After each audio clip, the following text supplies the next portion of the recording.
The history of this podcast has been a little weird. I started writing these just as like writing practice, and I was putting them up on Medium, and then somebody asked me if I could do an audio version of it, and I thought, why not do a podcast? I did a podcast, and then I did this version of the podcast because I did not want to continue to use a service that they basically overpay a specific person to do a podcast, and I kind of didn't want to be associated with them, and I wanted to remaster the earlier ones because I got a new and better mic.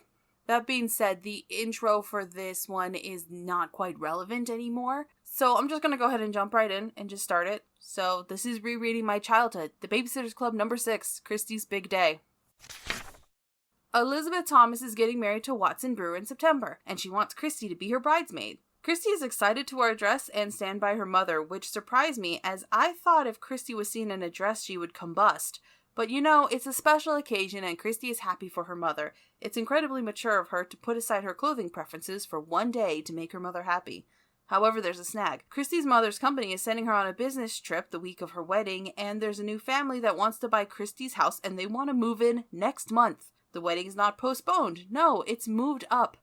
Mrs. Thomas has to pack, move an entire family, and plan a wedding in 2.5 weeks. I'd suggest getting the house ready to move, marry at the courthouse if that is important, and postpone the wedding. However, I decided to postpone a trip to Disneyland and then COVID-19 hit, and who knows when I'm going to see my buddy Hatbox Ghost again. I might not be the best person to talk about long-term planning. The rest of Kristy and Watson's relatives are arriving early to help with the wedding, but they're also bringing a total of 11 kids, plus David, Michael, Karen, and Andrew with them. The kids can't be left on their own, but the parents are going to be busy with the packing and the planning and the preparation of the aperitifs. Well, the Babysitter's Club is to the rescue.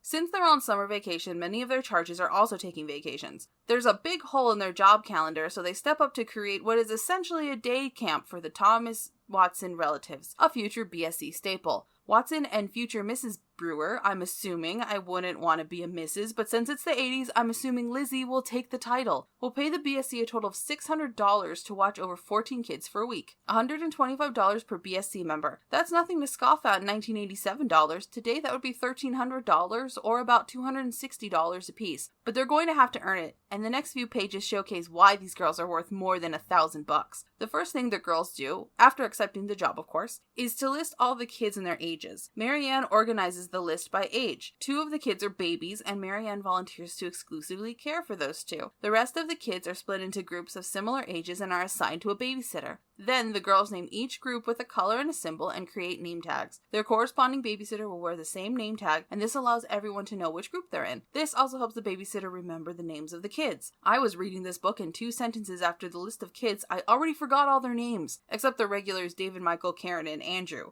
Catherine of the Yellow Suns? I have no idea what you're talking about. I'm pretty sure that's a team on Legends of the Hidden Temple. The Shrine of the Silver Monkey! Olmec echoes in my head forever. This level of organization is incredible. Seeing the girls work together is a highlight and an excellent example for girls to emulate. On Sunday, all the relatives arrive and each kid gets a little introduction. Turns out Dave and Michael and his cousin Burke are friends. Peter is car sick. There's a shy one who won't let go of her father's legs. I don't remember them all. I can barely remember the names of my favorite K-pop group, and there are only 5 of them. How would I remember the names of 14 kids whom I'll never see again?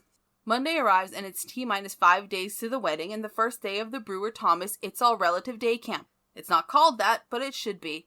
Every parent who shows up gives a monologue about their kids' various allergies. Poor Marianne has to stand there and write everything down. They all have nap times. I don't remember childhood scheduled nap time. I don't remember ever taking a nap as a kid. And the only times I've ever taken a nap as an adult, I immediately regretted it moments after waking up. When the parents leave, all the kids start to cry. Some because they're children, and that's what children do. Maybe some of them are crying just to fit in. Anyway, the babysitters start to read to the kids, and they all calm the fuck down.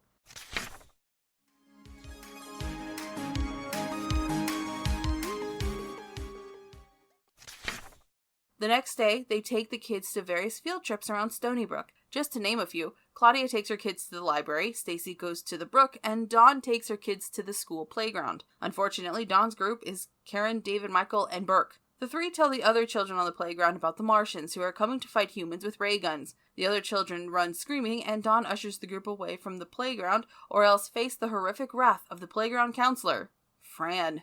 The kids are on their best behavior for the rest of the day. 3 days go, and Stacy writes in the BSC notebook. I know you guys think I'm sophisticated since I'm from New York and my hair is permed and everything, but no kidding, my favorite movie is Mary Poppins. Okay, Stace, like what you like. Mary Poppins is a fine movie to choose as your favorite, and I have no basis to judge you. One of my favorite movies, and the movie I've probably seen the most in my life, is Jason Lives, Friday the 13th Part 6. My actual favorite movie is Spirited Away, in case you were wondering, which you weren't. Well, it just so happens that the Embassy, the local movie theater, is showing Mary Poppins. Stacy takes her group to see the movie, and it doesn't go well. First of all, one of the kids, Emma, forgets her money. Stacy calls Marianne and asks if the money is there. Marianne can't find it. Emma discovers her money in her pocket. But this, paired with the children getting snacks, makes them late for the movie. By the end, the kids spill their food and scream and are kicked out of the movie theater.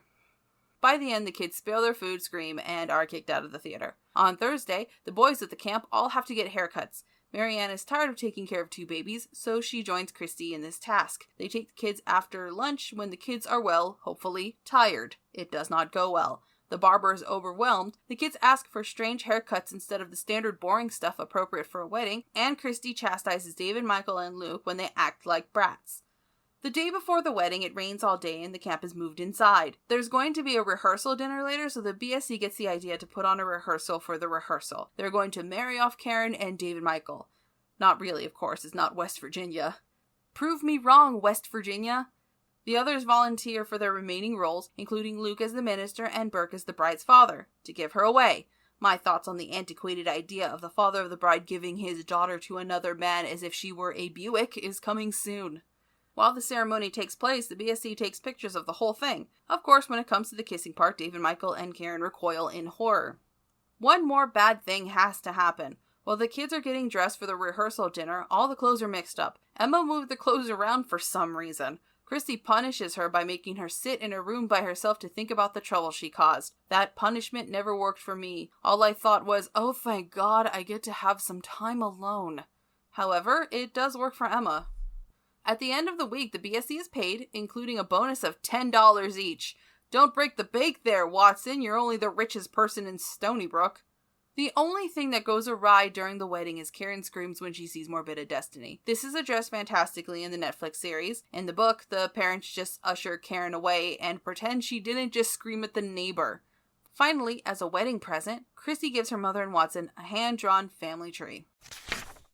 I'm not a big fan of weddings, so a wedding episode of the Babysitters Club doesn't appeal to me, especially when it involves old, rich, white people. What does appeal to me? I appreciated the extensive logistics conversations utilizing each babysitter's specialities.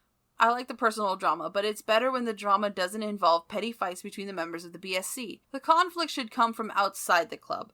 Also, it should force the club to work together to make the world a better place, even if it's just teaching a kid to behave better or giving respite to some stressed out people who have no patience. Either way, the girls earn that money, and it's positive to display young women as smart and capable. The BSC was thoughtful in how they went about organizing the camp, and they were responsible in how they interacted with the children. This book is an early BSC highlight, and an excellent example of what made this series so special to millions of young girls, and maybe a few boys, around the world.